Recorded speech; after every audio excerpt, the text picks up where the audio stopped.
Welcome to this MOOC on lasers. So, today we will see the laser output characteristics. A very quick recap of the laser. So, here is the laser, the gain medium and the two mirrors forming the resonator. One of the mirrors may be around 100% reflecting and the other one is partially reflecting, and output comes from here. And we have discussed in detail that at steady state, gain in the amplifying medium exactly compensates the losses in the laser system, which includes the useful output power. That is, losses in the resonator includes the useful output power, or in summary, laser is an optical amplifier plus resonator. The amplifier determines the output power, the gain medium determines the output power and hence intensity, whereas the resonator determines the monochromaticity, directionality and so on. So, both amplifier and the resonator have important role in determining the laser output characteristics. Here what is shown is the final pictorial depiction of steady state laser oscillation. So, let us have a look. First, at a t is equal to 0. So, this is the active medium or the gain medium and the mirrors are coated at the ends of the medium. There is a pump at t is equal to 0, the pump is switched on. So, pump is switched on at a t is equal to 0. At t is equal to T1, as the pump excites atoms in the system, atomic system in the active medium, spontaneous emission begins. It starts with spontaneous emission. So, if we have a 3-level system for example, so at t is equal to 0, pump is switched on. So, atoms are excited to the upper state and from there atoms make a rapid transition, and from here transition comes down further to the ground state, giving out spontaneous emission. Initially it is spontaneous emission. So, there is no need of population inversion for spontaneous emission. Excited atoms, when they get de-excited to the ground state, they give out spontaneous emission. So, that is depicted here, spontaneous emission, and note that spontaneous emission is in all directions, some going towards the mirror, but some going outside in all directions. So, it is emitted in all directions. Now, some of those which are going towards the mirror will be reflected back along the same direction, and when it comes back along this direction, they may initiate stimulated emission provided a population inversion is built. With the time t is equal to increasing time. So, this is T1 less than T2 less than T3 and so on. With the increasing time, there will be population built up here between the excited state and the ground state. Let us say there is a population inversion, and then those photons which are returning back along the medium can excite further stimulated emission, and the stimulated emission starts building up in this direction as the photons get reflected back.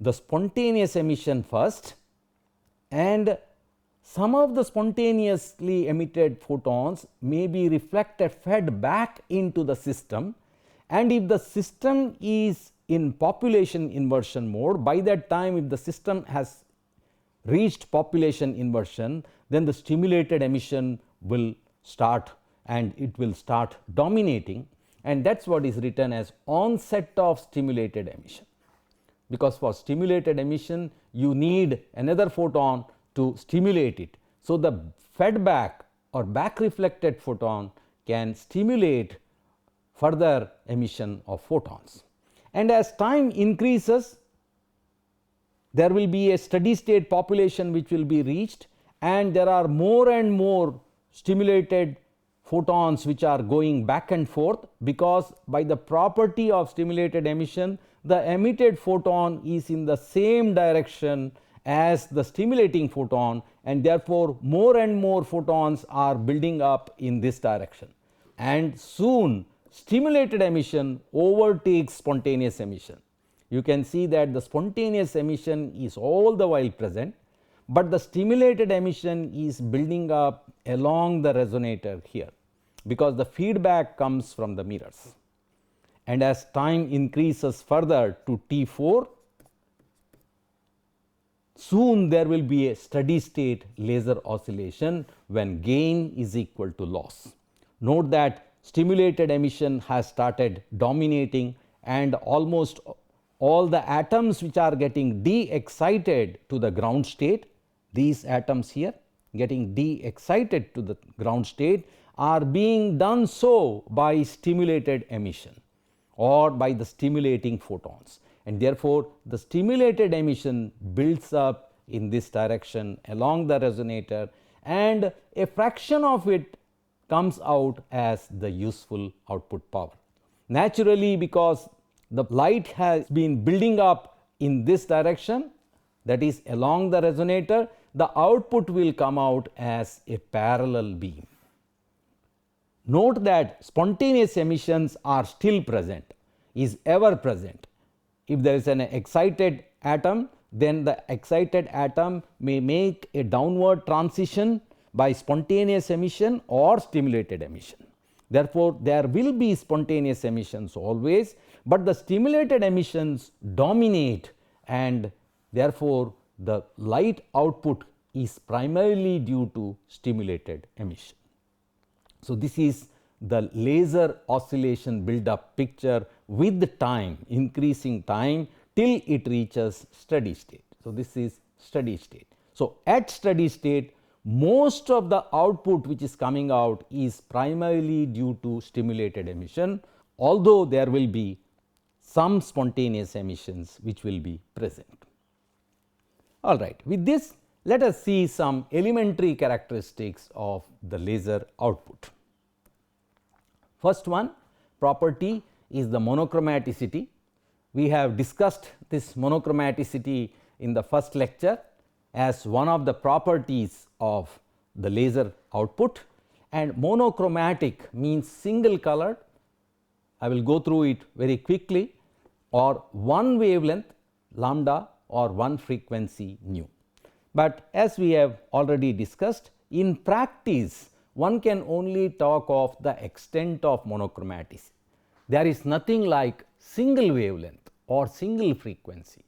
There light is emitted over a range of frequencies, and therefore, the line width of the source determines what is the monochromaticity. In other words, line width is the parameter which characterizes the monochromaticity of a source. So, it is represented by the line width which is equal to FWHM. Here we have shown FWHM of the output spectrum. What is plotted is here. So, the density of radiation as a function of wavelength, or it could be intensity I of lambda, this could be u of lambda or I of lambda as lambda, and you can determine the full width at half maximum. So, it is spectral radiance of a tungsten lamp and a color filter. Now, the usual meaning of a single color, usual common meaning of a single color means, when we say single color, we say blue, green, red and so on. So, to obtain, for example, if you wish to get red light from white light, use a color filter which is red colored, let us say red colored color filter, and as I have already discussed, the line width of a color filter may be approximately 30 to 60 nanometer. So, if we say 50 nanometer, for example, it is shown here, this is the output of a red colored filter. So, 650 nanometer. So, 650 nanometer is red color. So, is red, and the delta lambda could be approximately of the order of 50 nanometer. So, that is the single color in the common sense that we talk of blue, green, red and so on. Then we discussed that the commonly used monochromatic source, which is the sodium lamp with a wavelength, average wavelength of 5893 angstrom with a delta lambda, that is D1 D2 sodium spectrum comprises of two lines D1 and D2, one at 5890 angstroms. So, this is at 5890 and this is at 5896 D1 D2 with a separation of 6 angstroms here. So, when we say in general the wavelength of sodium lamp, we say that lambda is 5893. Actually at 5893 there is nothing, it is the average wavelength which we are talking of. And then we go down to laser. So, the line width here delta lambda is of the order of 6 angstroms, although individually these D1 and D2 lines have very small line width. In a laser, for example, the line width, there are line widths which can be much smaller than this, but typically if the delta lambda varies anywhere from 0.01 angstrom to 0.0001 angstrom, then the line width is extremely narrow. In other words, we say that it is almost perfectly monochromatic.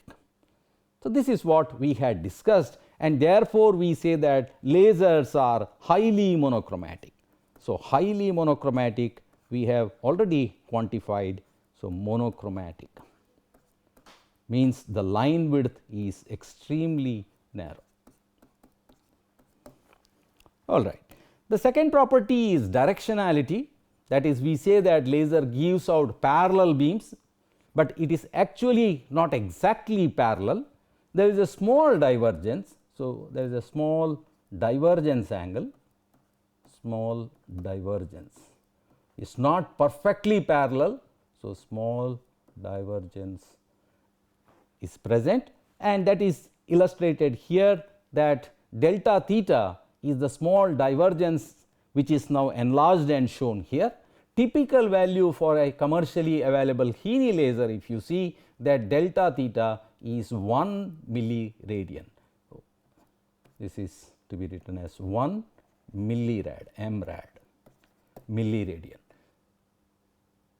So, that is 0.057 degree, 1 radian is approximately 57 degree, and therefore, 1 milliradian is 0.057 degree. That is the kind of divergence that you have.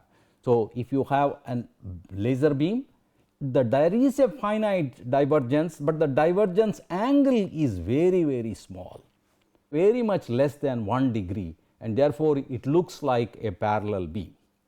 Now, let us see if we want to see what is the divergence, how can we measure, for example. So, you can take a laser beam and allow it to propagate for 100 meters, and at the other end you can determine the diameter of the spot. In the lab, for example, the diameter of the spot here can be measured. Let us say this is approximately 1 millimeter, and then you propagate it through 100 meters and determine what is the diameter after propagating 100 meters. So, we can find out the diameter by length into delta theta, that gives the diameter. So, length is 100 meter, delta theta is 1 milliradian, we have taken this is delta theta 1 milliradian, and this is the length. Therefore, the diameter d is equal to L into delta theta, which is about 10 centimeter. So, the beam after propagating 100 meters becomes a size of, so here it is approximately 10 centimeter in diameter. So, this is the distance which is 100 meter. So, here it was 1 millimeter. So, the diameter was taken here at the input as 1 millimeter, let us say. It has become about 10 centimeters. Similarly, there are lasers with extremely small values of delta theta. So, for example, delta theta is 10 to the power of -7 radian. That means, for such a laser, after propagating through 500,000 kilometers. Why do we take this number 500,000? Because the distance from earth to the moon is approximately of that order, 450,000 or 500,000 kilometers, and therefore, if you propagate a laser beam from Earth to Moon, then you can calculate the diameter of the laser spot on the Moon, and that is calculated by, this is the distance L, kilometers, so 10 to the power of 3 multiplied by delta theta. So, this is 500,000 kilometers into delta theta is 50 meters, means the spot size on the surface of the Moon is approximately of the order of 50 meters, which is still which can be visible. And therefore, the conclusion is delta theta, the angular divergence is used as a measure of directionality. Small delta theta means highly directional beam. If you take any commercial laser, then they will always specify the divergence angle delta theta. So, it will be given in the data sheet. So, you can see for a typical laser it is of the order of 1 milliradian. Okay. Now, we come to intensity. You may remember that we had started in the first lecture that laser is a source of coherent radiation with very special properties, and one of the property I listed was highly intense. So, what is this intensity? Intensity we know is power per unit area. So, in the case of laser, all the power of a laser beam can be concentrated over a small area, and that is why we can get high intensities using a laser source. If you take for example an electric bulb, let us say an LED bulb or a filament bulb, so a tungsten bulb, and let us say this is 60 watt or 40 watt, then note that light is emitted in all directions, and therefore, although the power is 40 watt, but the power is emitted in all the directions, and therefore, if you take anywhere a small area like this, then the power per unit area will be extremely small. But if you take a laser beam, we already said that the diameter here may be 1 to 2 millimeter. So, let us say this is 2 millimeter, a laser beam is coming here, the output power is only 10 milliwatt. Remember, this is 40 watt and this is 10 milliwatt. So, that is almost 4000 times larger power here, and this is only 10 milliwatt. But it is emitted, the entire power 10 milliwatt is coming in a beam of diameter 2 millimeter, and therefore, the intensity is equal to power per unit area, area is pi r square, and that comes out to be 3000 watts per meter square. This kind of intensity, for example, just to compare what is this intensity, this is of the order of the light intensity in a plane near the headlight of a car, 3000 watts per centimeter square, that is very intense. Now, note there is a question which is posed here. We can look at a 40 watt lamp, for example, in the room you have a 40 watt bulb and you are free to look at the lamp, but it is told to you that you should not look into a 10 milliwatt laser. Why? So, please ponder over this, why we should not, they are always tell you that do not look into the laser beam. Although the power is 4000 times smaller between 40 watt and 10 milliwatt, but one should, the intensity at the retina, for example, if the laser beam enters our eye, there is a eye lens which focuses the laser beam to a small spot, and therefore, the intensity on the retina is power per unit area. The area of the spot is extremely small, and therefore, the intensity will be very high. We can put, one can put some numbers and see that the intensity that you get is of the order of 10 to the power of 7 or 8 watts per centimeter square, which is more than the damage threshold of the retina. And therefore, immediately it will create laser spots or blind spots on the retina, damaging the visibility. The next property, we also had written that highly coherent source. So, what is this coherence? These are elementary properties. Some of you may be familiar with this already. So, coherence is a measure of the phase relationship among the component waves comprising the laser beam. Let me explain this. There is a laser beam which is coming here.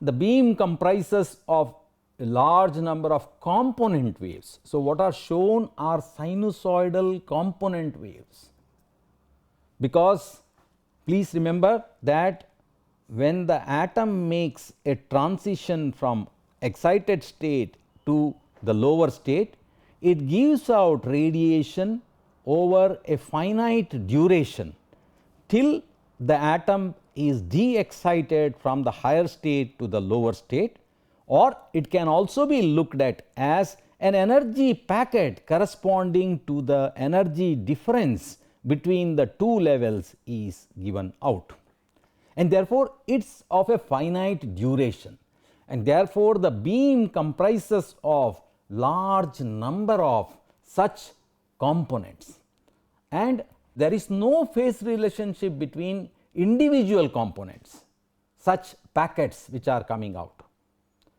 So, the coherence is a measure of the time duration over which there is a constant phase relationship, or for example, any two component waves are maintaining a constant phase relationship. And for example, if we see here, let us look at this component wave and this component wave. So, this axis is time, this is time. So, from here, for example, from this time onwards till this end, we have, there is a constant phase relationship between them, because all of them are of the same wavelength, and therefore, there is a constant phase relationship here. However, if you take this wave and this wave, then we see that over this period up to this, there is a constant phase relationship, but afterwards here there is a gap and this wave continues still, and therefore, the constant phase relationship time duration is only this much. In this case, the time duration is this much. So, let me call this as some tau 1 and tau 2. This is a very simplistic picture, and therefore, it is quantified in terms of coherence time tau c, or equivalently the coherence length L c. Let us look at the coherence time T c, that is what I have been explaining, and therefore, the coherence time here is defined as the average time duration over which there is a constant phase relationship. Constant phase relationship means the two are coherent among the component waves. Coherence time is the average time duration over which there is a constant phase relationship among the component waves. For example, we can see it is now shown as a single wave. There is a packet and there is a discontinuity, there is a wave here, discontinuity, and so on. So, the phase is constant over a certain duration tau c, as I have shown here, corresponding to two different waves. And then we say that these two waves are coherent over the time duration tau 2. And if tau is the coherence time, then the coherence length L c is simply the speed multiplied by the coherence time, speed of light c multiplied by the coherence time. So, this axis can be time or it can be distance at a given instant of time. It is one and the same. That is why this one is in terms of length over a certain duration here and over a certain length that we have constant phase relationship. That is why the coherence is in general characterized by either coherence time or coherence length. Usually the coherence time or coherence, any one of them can be measured. In interferometric experiments, it is possible to measure this coherence length and calculate the corresponding coherence time. So, let me explain this putting some numbers here.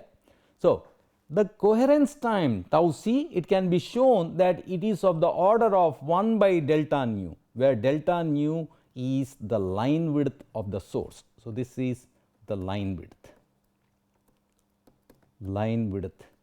of the source.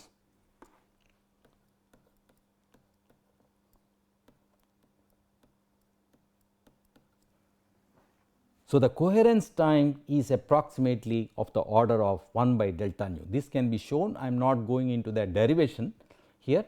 Now, nu is equal to c by lambda, frequency is equal to velocity by lambda. Delta nu, if you differentiate this, it will be c by lambda square into delta lambda. Of course, there is a negative sign, but we are interested in the magnitude, and that is why.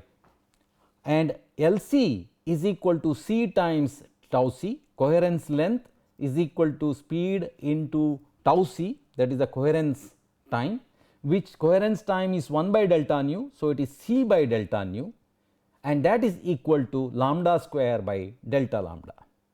So, c by delta nu, substitute here, c cancels and lambda square by delta lambda. Let us take the sodium lamp. If you put some numbers, it will give a very good feel. Delta lambda, just now we have seen, is 6 angstroms between the D1 D2 lines, and that is considered as the line width of the sodium lamp. Wavelength is approximately 5893. So, let us say 6000 angstroms, which is 6 into 10 to the power of minus 5 centimeters, and therefore, Lc, the coherence length, comes out to be lambda square by delta lambda. If you substitute, it comes out to be 0.6 millimeters, 0.6 millimeters. Let us look at a helium neon laser. All of these are typical numbers. Delta lambda is, I had already said that it is of the order of 0.001 angstrom for a practical laboratory helium neon laser, delta lambda.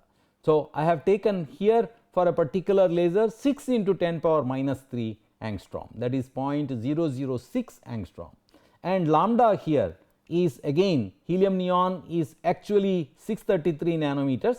So, 633 nanometers, which comes out to be 6 into 10 to the power of minus 5, that is 600 nanometers, 6 into 10 power minus 5 centimeter, and coherence length Lc in this case comes out to be 0.6 meters or 60 centimeters. Here it is 0.6 millimeters, this is 600 millimeters. So, almost 1000 times 0.6 millimeter, and this is 600 millimeter, that is 1000 times more coherent. I have made a statement here, therefore, it should be easier, much easier to set up interference experiments using a Heine laser as compared to a sodium lamp. This is something very interesting. I would request you to give thought about this. Let me give a hint or some idea what do I mean by this. If you take, for example, if you want to set up a Michelson interferometer using sodium lamp, the standard Michelson interferometer. So, most of you would have seen a Michelson interferometer where you have a source which comes here, there is a beam splitter which splits it into towards two mirrors. So, there are two mirrors here, and then of course, the reflected beams interfere here, both of them, to give you, depending on the position of the mirrors and the source that you use, you may get here nice ring pattern. Those of you who have done a Michelson interferometer experiment know that the two arms have to be nearly equal. First of all, the two arms, that is the arm here L1 and L2, the length from the mirror to the beam splitter. So, this is the beam splitter BS, and from beam splitter to mirror here. So, let us say this M1 and M2. Then the L1 and L2 should be nearly equal, otherwise you do not get using a sodium lamp, it is very difficult to get the fringe pattern. But if you use a helium neon laser, it simply does not matter whether L1 is equal to L2 or L1 and L2 are different by several centimeters. Why? The only difference is helium neon laser is more coherent, has a longer coherence length. You can think over more about this and understand what this statement means. All right. Now, let us come to the longitudinal modes of the laser resonator. We have already discussed this in detail, that is why I have written it is just recall here. And we know that the modes are determined by the condition that round trip phase difference is equal to integral multiple of 2 pi, and that gives us the resonance frequencies. We have seen these all in detail. The qth order resonance frequency nu q is equal to q times c by 2 n L. L is the length of the resonator, q is an integer, n is the refractive index of the active medium, c is the velocity of light. So, these are the resonance frequencies or longitudinal modes of a laser. And then if we simply replace q by q plus 1, then nu q plus 1 is given by this, and the free spectral range nu f is equal to c by 2 n L. We have seen this in detail. Now, what is shown here is the frequency axis and the position of the resonance frequencies or the longitudinal modes. We know in practice, so this is just the positions only, but in practice if you see the spectral response, there is a finite width of each of these resonances. So, this is the spectral response,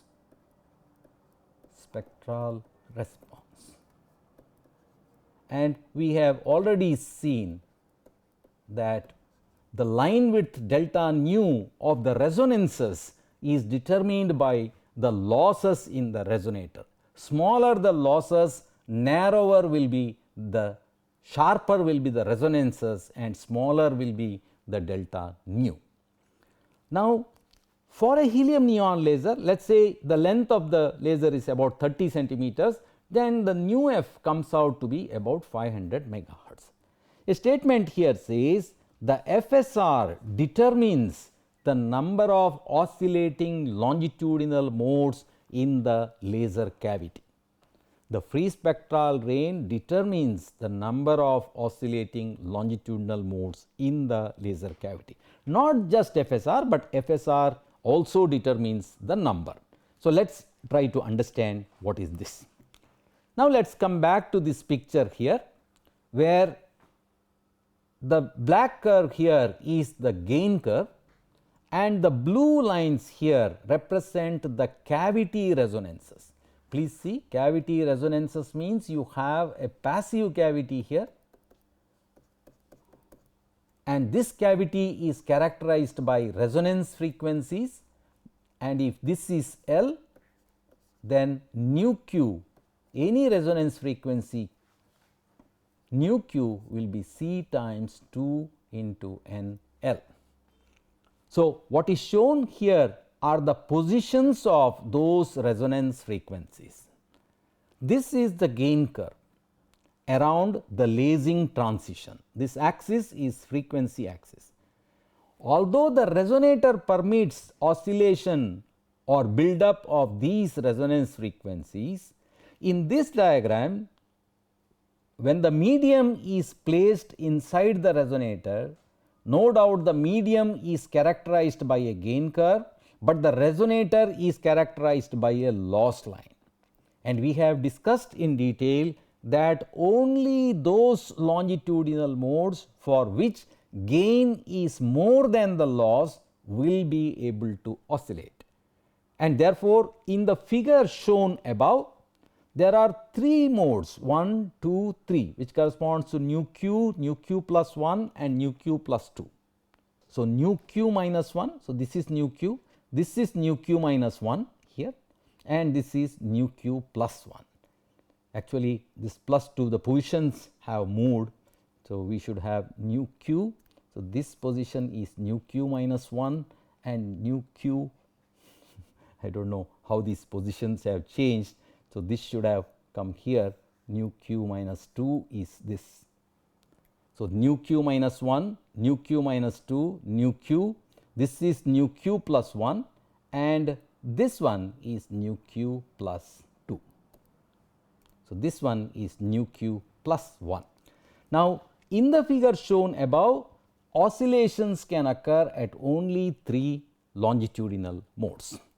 For other frequencies, although the resonator permits them to build up, but at those frequencies the gain is less than the loss and therefore, they cannot oscillate in the laser cavity. And therefore, in such a laser, this is a schematic, this is a qualitative picture. So, qualitative representation, this is a qualitative representation of the intensity of what is plotted is either power at those modes I of lambda by lambda. So, this axis is already pointed out, it is lambda, it is the intensity. So, you have this kind of variation here. So, power variation, because we have already seen that the power in any particular mode, any particular longitudinal mode will be determined by the difference, will be determined by this difference, gain to loss, this difference. So, larger the difference, we have discussed this in detail, the intensity should build up more to pull down the gain to the loss, because while the laser is oscillating in steady state, gain must be equal to the threshold gain coefficient. So, this is the spectrum. If you see on a optical spectrum analyzer, so I will try to show you this a typical diagram. Optical spectrum analyzer, I will show a photograph for a typical multimode laser, you will see like this. So, intensity versus lambda. Now, if this is the spectrum of a particular laser, what is the line width? So, line width for this laser, line width by definition is full width at half maximum of the spectrum. The envelope here shows the spectral dependence, and therefore, if you take at the half point here full width, for example, this is delta lambda or line width of this particular laser, that is full width at half maximum, which is quite a bit in this case. Now, let us see, suppose I want highly monochromatic source. If I can somehow have only one longitudinal mode oscillating, then I would have got the full width at half maximum is only this much, because the output would have looked like this and the full width at half maximum would have been this if it was a single longitudinal mode or a single frequency laser. How to get this? That is our discussion now. So, that is the topic called frequency selection. Multi-frequency oscillation leads to large source line width. As I have illustrated here, this is the line width of a multi-longitudinal mode laser output. And many applications require single frequency oscillations because they need delta lambda, very small delta lambda, or highly monochromatic delta lambda. Highly monochromatic because there are applications which require highly coherent output from the laser. How to select? The problem is, the question that we have now addressed is how to select a single longitudinal mode. A schematic idea is depicted in this diagram here. So, note that these vertical black lines are the cavity resonances. This axis is frequency and this is simply showing the positions, and the dark line is the gain curve, and I have already explained that these three modes would oscillate in this case when the resonator loss line is here. Suppose the loss line was here, let us say the loss line without any dip, let us say this is the loss line, the blue line is the loss line. If this were the loss line, with this amplifier no mode will oscillate, the laser cannot operate, it cannot oscillate in any longitudinal mode because loss is much higher than the gain. But suppose by some mechanism the loss curve has a dip corresponding to one permitted longitudinal mode of the resonator, let us say corresponding to one frequency here, let me call this as nu L, where the loss curve behaves like this, is like a notch filter. At this point there is a dip in the loss, then for this frequency the loss is here and gain is here, therefore gain is much more than the loss, and that frequency will start oscillating, and if you see the output spectrum you will get simply one longitudinal mode like this at the frequency nu L, and this is called single frequency laser or single frequency oscillation. Now, how to have such a situation where the loss is very small at only one frequency? Let us see. So, selection of a single longitudinal mode, there are different techniques by which we can achieve selection of a single longitudinal mode.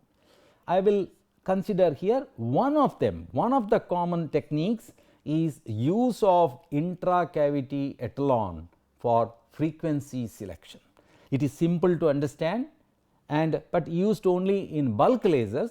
One cannot use this in a compact laser like semiconductor laser, but let us try to understand the principle and let us see whether the principle depicted in this diagram does it apply to this particular case. So, what you have is a gain medium, this is a laser which is pumped, this is the pump and it has two mirrors here. So, this is forming the cavity, this is a partially reflecting mirror which gives some output, just for example this is 90% and this is 99% or 100%, let us say, and it says use of intracavity echelon. What is shown is an echelon and its intracavity means it is inside the resonator, inside the cavity, laser cavity, that is why intracavity echelon. What is an echelon? Those of you are not familiar, echelon is nothing but echelon is a Fabry-Perot interferometer, it is a Fabry-Perot interferometer with a fixed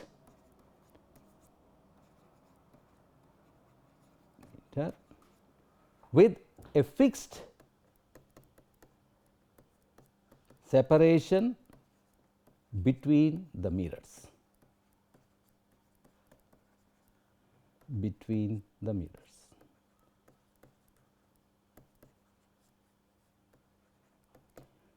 Usually the separation is very small, a few millimeters, and it is realized by taking, for example, one takes a glass plate of let us say a certain millimeter thick, let us say millimeters 1-2 millimeter thick, and on the two ends. So, if you coat mirrors on the two ends, this forms a Fabry-Perot interferometer or a resonator, basically an optical resonator where light can go back and forth and build up here. It is the same short version of the laser resonator which I showed in the first slide. So, if we see the first slide here, so a resonator here for example, where the gain medium, okay, let me show the first one.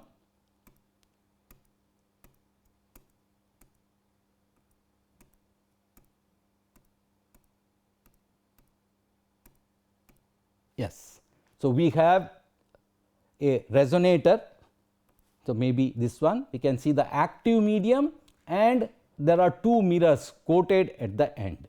It is the same thing, but in an echelon usually the separation, the length of the active medium or the separation between the two mirrors is very small, and therefore, easiest way to realize an echelon is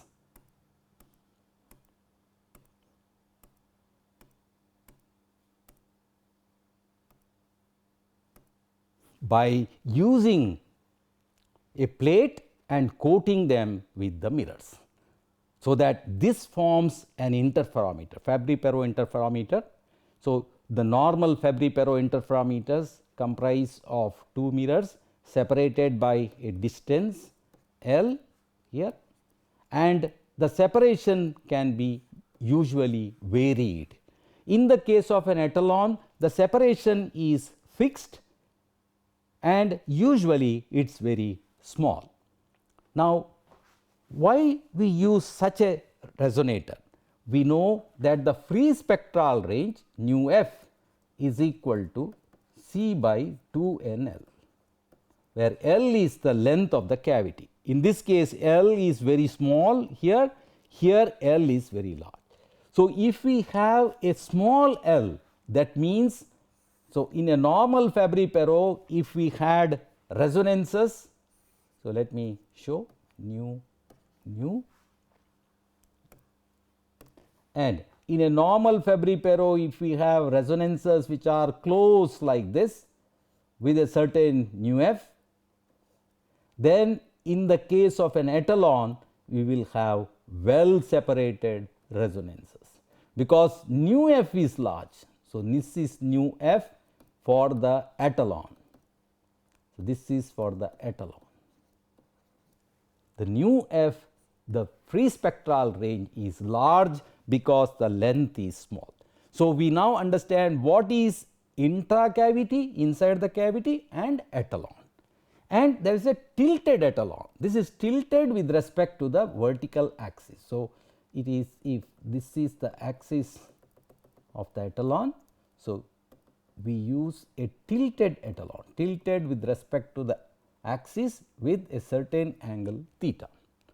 Then if light is building up like this, going back and forth in the resonator, then we can show that the resonance frequencies of the echelon is given by C by 2 nt cos theta. This is the resonance frequencies of the echelon, the transmission peaks of the echelon. That is, echelon is a Fabry-Perot interferometer, and we know that if you have an incident spectrum, a broadband source which is incident from here, then we get corresponding to this transmissions. So, there are resonances corresponding to the resonance frequencies, there is transmission. What am I plotting? Transmission. Transmission means the light that is transmitted here. So, this is a variable lambda source. Let us say this is a variable wavelength source or a broadband source, then only at certain frequencies nu p and nu p plus 1 and so on. So, nu p plus 1, we have transmission which comes 100%, 1.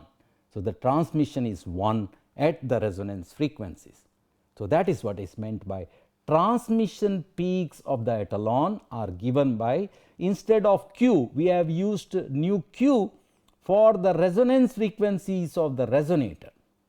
Nu p is the resonance frequencies of the echelon, where p is an integer, of course, p into C by 2 nt cos theta.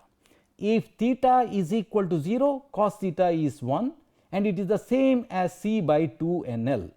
T here is the thickness. So, this is T.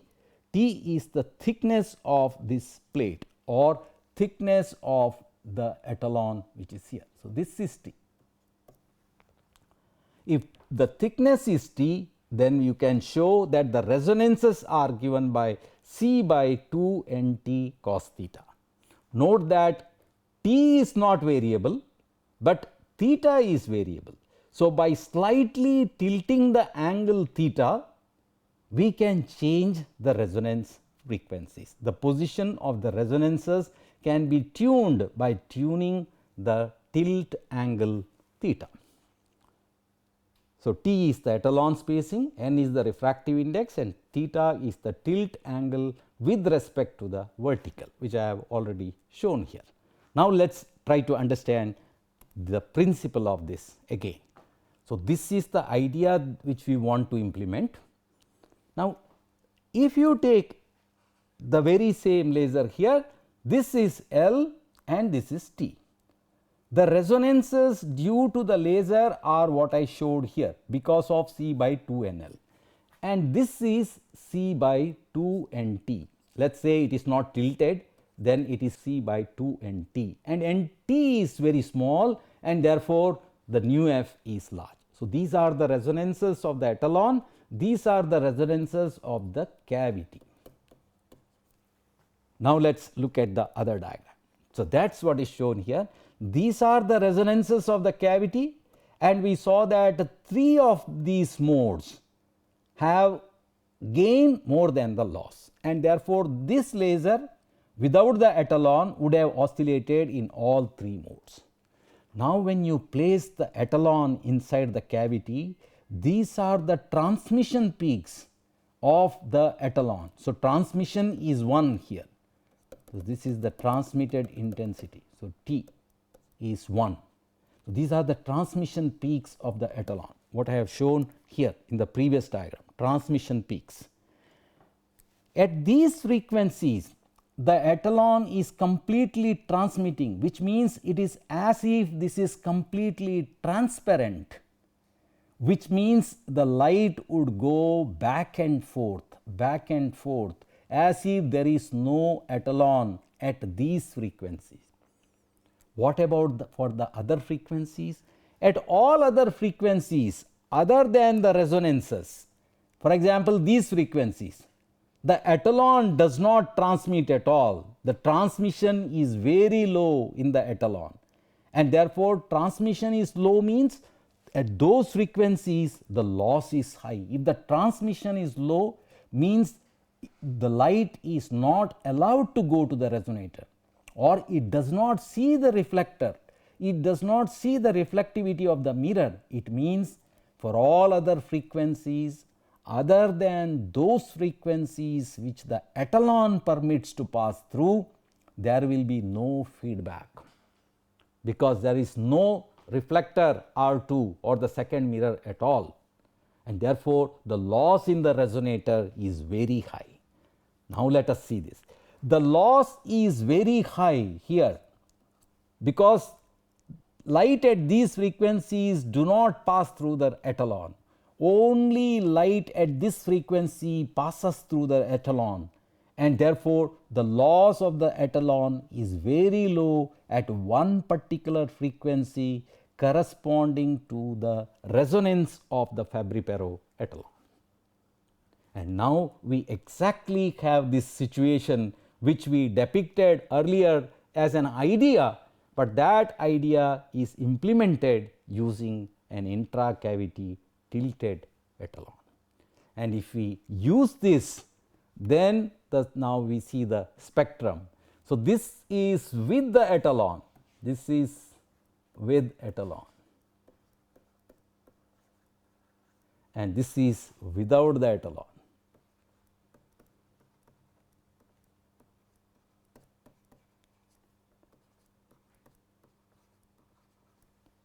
So, we see that without the echelon, the laser oscillates in multi-longitudinal mode, and with the echelon it oscillates at a single longitudinal mode, or it forms a single frequency laser.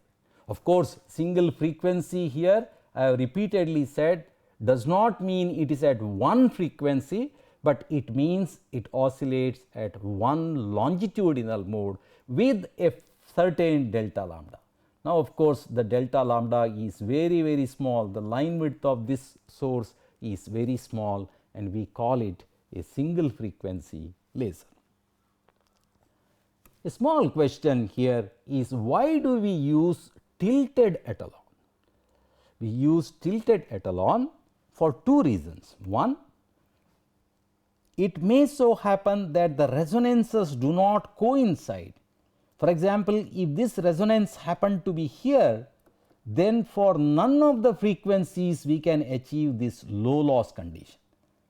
By changing the angle theta, we can shift the resonances.